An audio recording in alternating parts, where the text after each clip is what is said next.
ನಮಗೆಲ್ಲ ಆಫೀಸೇ ಇರಲ್ಲ, BJP office ಇರಲ್ಲ, ಎಲ್ಲ ಕಡೆ ಕೂತ್ಕೊಳ್ಳೋ.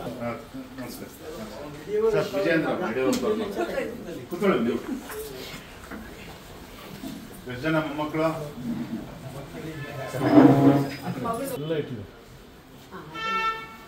ಅಪ್ಪ ಶಾಂತಿನಗರದಲ್ಲಿ ಅಪಾರ್ಟ್ಮೆಂಟ್ ಅಲ್ಲಿ ಇರ್ತಾರೆ ಸರ್, ತಮಿಳ್ನಾಡಲ್ಲಿ. ಅವೆಲ್ಲ ಈಗ ಓಡಾಟ ಕಡಿಮೆ. ಎಲ್ಲ ಮೊನ್ನೆ ದುಬೈ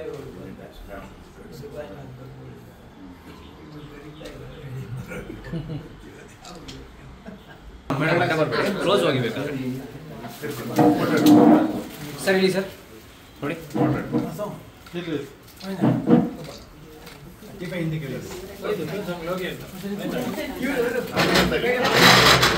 ಹಾಂ ನೋಡಿ ಸರ್, ಸರಿ ನೋಡಿ ಸರ್. ಅಮ್ಮವರು ಹಾಂ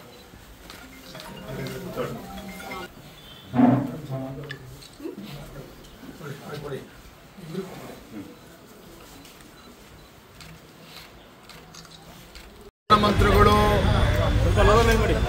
ಅಜಾತ ಶತ್ರು ಅಟಲ್ ಬಿಹಾರಿ ವಾಜಪೇಯಿ ಅವರ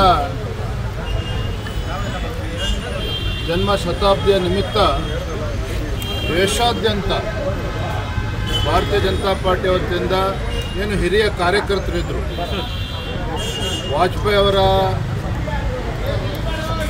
ಜೊತೆ ಒಂದು ನಿಕಟ ಸಂಪರ್ಕವನ್ನು ಇಟ್ಕೊಂಡು ವಾಜಪೇಯಿ ಅವರ ಜೊತೆಲೆ ಒಂದು ಒಡನಾಟ ಮತ್ತು ಅವರು ನಮ್ಮ ರಾಜ್ಯಕ್ಕೆ ವಿಶೇಷವಾಗಿ ಬಂದಂಥ ಸಂದರ್ಭದಲ್ಲಿ ಯಾರು ಅವ್ರ ಜೊತೆ ವೇದಿಕೆನ ಹಂಚ್ಕೊಂಡಿದ್ರು, ವಾಜಪೇಯಿ ಅವ್ರ ಜೊತೆಯಲ್ಲಿ ಅವ್ರ ಜೊತೆ ಪ್ರವಾಸ ಮಾಡಿದರು.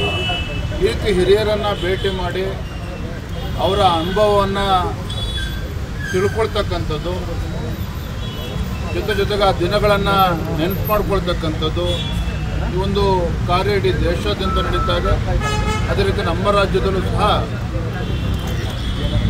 ಪಕ್ಷದ ಹಿರಿಯರು ಈ ರೀತಿ ಪ್ರಮುಖ ಕಾರ್ಯಕರ್ತರನ್ನ ಭೇಟಿ ಮಾಡಿ ನಾವು ಬರ್ತಾ ಇದ್ದೇವೆ. ಇವತ್ತು ವಿಶೇಷವಾಗಿ ಚಿಕ್ಕಪೇಟೆ ವಿಧಾನಸಭಾ ಕ್ಷೇತ್ರದಲ್ಲಿ ಕುಮಾರಿ ಸರೋಜಿನಿ ಮುತ್ತಣ್ಣರವರು ಭಾಳ ಹಿರಿಯರು.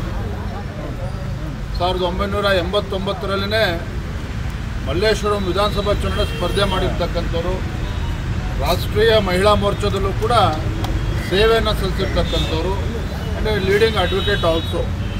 ಅಂಥ ಒಬ್ಬ ಹಿರಿಯರನ್ನು ಭೇಟಿ ಮಾಡಿ ಅವರ ಒಂದು ಅನುಭವವನ್ನು ಕೂಡ ಕೇಳಿ ಪಡಿತಕ್ಕಂಥ ಕೆಲಸ ನಮ್ಮೆಲ್ಲ ಪಕ್ಷದ ಮುಖಂಡರು, ಅದೇ ರೀತಿ ನಮ್ಮ ಶಾಸಕರಾಗಿರ್ತಕ್ಕಂಥ ಗರುಡಾಚಾರ್ ಅವರು, ನಮ್ಮ ರಾಮಮೂರ್ತಿಯವರು, ಶಾಸಕರ ಅಧ್ಯಕ್ಷರು, ಎಲ್ಲ ಪ್ರಮುಖ ಕಾರ್ಯಕರ್ತರಿಗೆ ಅವ್ರ ಮನೆಯನ್ನು ಭೇಟಿ ನೀಡಿದರು. ಗ್ಯಾರಂಟಿಗಳ ವಿಚಾರದಲ್ಲಿ ಸಾಕಷ್ಟು ಗೊಂದಲ. ಅನ್ನಭಾಗ್ಯದ ಹಣ 5 ತಿಂಗಳಿಂದ ಬಂದಿಲ್ಲ, ಗೃಹಲಕ್ಷ್ಮಿ ನಿಧಿ 2-3 ತಿಂಗಳಿಂದ ಬಂದಿಲ್ಲ.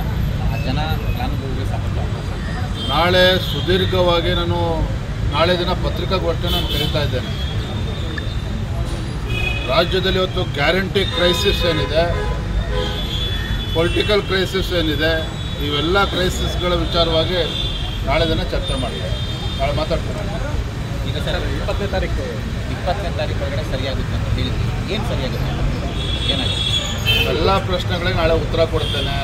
ನಾಳೆ ಪತ್ರಿಕಾಗೋಷ್ಠಿಯನ್ನು ಕೂಡ ಕರೆಯೋನಿದ್ದೇನೆ. ಅದಕ್ಕೆ ಒಂದೇ ಮಾತನ್ನು ಹೇಳಿದ್ನಲ್ಲ, ಅವ್ರು address guarantee crisis also at the same time political crisis ಬಗ್ಗೆ ಚರ್ಚೆ ಮಾಡ್ತಾರೆ. ಅದೇ 20ನೇ ತಾರೀಕು ಯತ್ನಾಳ್ ಅವರ ತಂಡದ ಸದಸ್ಯರು ಸಭೆ ಕರೆದರು.